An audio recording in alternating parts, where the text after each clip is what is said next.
সাবধান, শুক্রবার ভুলেও এই 5টি কাজ করবেন না। আল্লাহ ও তার রাসূল ওই সকল ব্যক্তিদের অভিশাপ করেছেন যারা জুমার দিনে এই 5টি কাজ করে। মুসলিমদের জন্য অত্যন্ত জরুরি একটি তথ্য দিব আজকে। শুক্রবার মানে গরিবদের হজের দিন, কিন্তু আমরা এই দিন এমন কিছু ভুল করে ফেলি যা আমাদের পরকাল জীবনকে জাহান্নামের দিকে নিয়ে যাবে এবং প্রিয় নবীর শাফায়াত থেকে বঞ্চিত করবে। অবশ্যই ভিডিওটি সম্পূর্ণ দেখবেন এবং সতর্ক হয়ে যাবেন। ভিডিওটি শেয়ার করে দিবেন যেন আপনার অন্যান্য মুসলিম ভাইয়েরা ভুলেও জুমার দিন এই কাজগুলো না করে। হয়তো আপনার একটি শেয়ারে একজন মানুষ ভুল থেকে হেদায়েতের পথে ফিরে আসতে পারবে। মুসলিমদের কাছে একটি প্রশ্ন রাখতে চাই, আমাদের প্রিয় নবী সাল্লাল্লাহু আলাইহি ওয়াসাল্লাম কি বার জন্মগ্রহণ করেছেন? অবশ্যই কমেন্ট করে জানিয়ে দিবেন। তো চলুন বেশি কথা না বলে শুরু করি আজকের ভিডিও। মসজিদ মুসলমানদের কাছে ইবাদতের স্থান হিসাবে পরিচিত।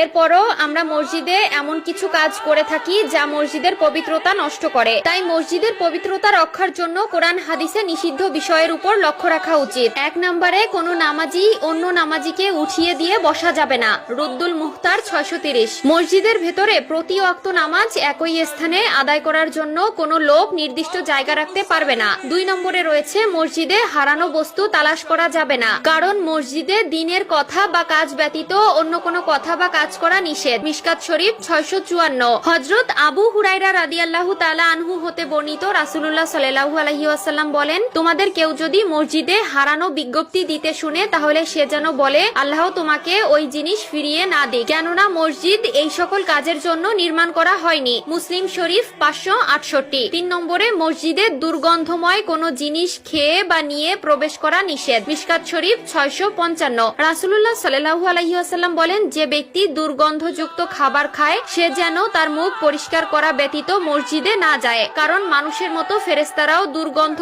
বস্তু দ্বারা কষ্ট পায়। 4 নম্বরে মসজিদে উচ্চ স্বরে ও দুনিয়াবি কথা বলা যাবে না। মিশকাত শরীফ 689। 5 নম্বরে মসজিদে অপরাধের শাস্তি ও শাসন করা যাবে না। মিশকাত শরীফ 679। এছাড়াও রয়েছে মসজিদের রাজনৈতিক মিটিং করা মসজিদের আদবের খেলাফ। রাসূলুল্লাহ সাল্লাল্লাহু আলাইহি ওয়াসাল্লাম মসজিদে বসে অশ্লীল কবিতা পাঠ করা এবং বেচাকেনা করতে নিষেধ করেছেন। সুনানে আবু দাউদ ও তিরমিজি। প্রিয় দর্শক, অবশ্যই এই বিষয়গুলো খেয়াল রাখবেন।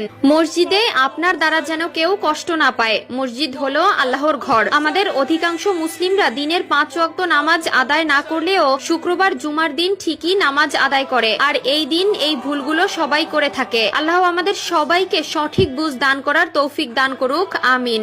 আমি জাহান্নামে পুরুষদেরকে অনেক আযাবে ভুগতে দেখেছি, যার মধ্যে একজনকে পাথরের উপর মাথা রেখে অন্য পাথর দিয়ে অনবরত থেতলিয়ে দেওয়া হচ্ছিল, যার জিহ্বা অনেক দূর পর্যন্ত